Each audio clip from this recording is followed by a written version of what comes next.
Les séries divergentes sont en général quelque chose de bien fatal. Et c'est une honte qu'on n'ose y fonder aucune démonstration. On peut démontrer tout ce qu'on veut en les employant, et ce sont elles qui ont fait tant de malheurs, et qui ont enfanté tant de paradoxes. Peut-on imaginer rien de plus horrible que de débiter 0 est égal à 1, moins 2 puissance n, plus 3 puissance n, moins 4 puissance n, et ainsi de suite, n étant un nombre entier positif. Enfin, mes yeux se sont dessillés d'une manière frappante, car à l'exception des cas les plus simples, par exemple les séries géométriques, il ne se trouve dans les mathématiques presque aucune série infinie dont la somme soit déterminée d'une manière rigoureuse, c'est-à-dire que la partie la plus essentielle des mathématiques est sans fondement. Pour la plus grande partie, les résultats sont justes, il est vrai, mais c'est là une chose bien étrange. Je m'occupe à en chercher la raison, problème très intéressant. Je crois que tu ne pourras me proposer qu'un très petit nombre de théorèmes contenant des séries infinies, à la démonstration desquels je ne puisse faire des objections bien fondées. Fais cela, et je te répondrai. La formule binôme elle-même n'est pas encore rigoureusement démontrée. J'ai trouvé qu'on a 1 plus x puissance m égale 1 plus mx plus m-1 sur 2x carré, et ainsi de suite, pour toutes les valeurs de m lorsque x est moindre que l'unité. Lorsque x est égal à plus 1, la même formule a lieu, mais seulement si m est plus grand que moins 1. Et lorsque x est égal à moins 1, la formule n'a lieu que pour des valeurs positives de m. Pour toutes les autres valeurs de x et de m, la série 1 plus mx et ainsi de suite est divergente. Le théorème de Taylor, base de tout le calcul infinitésimal, n'est pas mieux fondé. Je n'en ai trouvé qu'une seule démonstration rigoureuse, et celle-ci est de M. Cauchy, dans son résumé des leçons sur le calcul infinitésimal, où il a démontré qu'on aura phi de x plus alpha est égal à phi de x plus alpha phi prime de x plus alpha carré sur 2 phi seconde de x, et ainsi de suite, tant que la série est convergente. Mais on l'emploie sans façon dans tous les cas.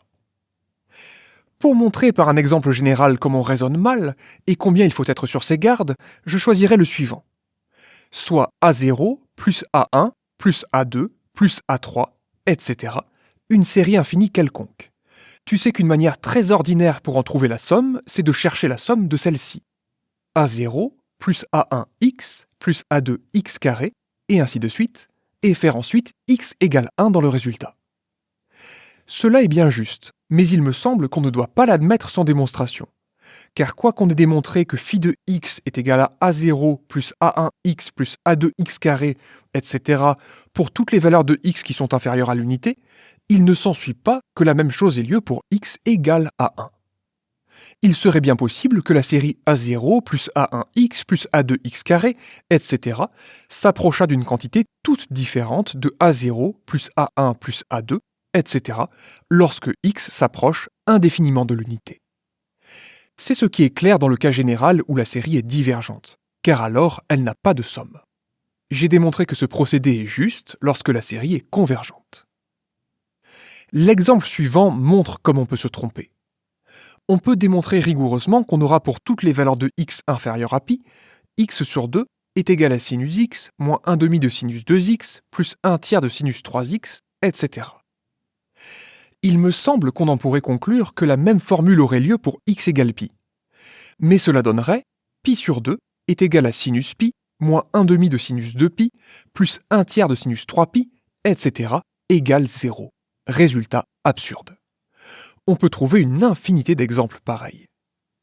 La théorie des séries infinies en général est jusqu'à présent très mal fondée. On applique aux séries infinies toutes les opérations comme si elles étaient finies. Mais cela est-il bien permis ? Je crois que non. Où est-il démontré qu'on obtient la différentielle d'une série infinie en prenant la différentielle de chaque terme ? Rien n'est plus facile que de donner des exemples où cela n'est pas juste. Par exemple, x sur 2 égale sinus x moins 1 demi de sinus 2x plus 1 tiers de sinus 3x, etc. En différenciant, on obtient 1 demi égale cosinus x moins cosinus 2x plus cosinus 3x, etc. Résultat tout faux, car cette série est divergente. La même chose a lieu par rapport à la multiplication et à la division des séries infinies. J'ai commencé à examiner les règles les plus importantes qui, à présent, sont ordinairement approuvées à cet égard, et à montrer en quel cas elles sont justes ou non. Cela va assez bien, et m'intéresse infiniment.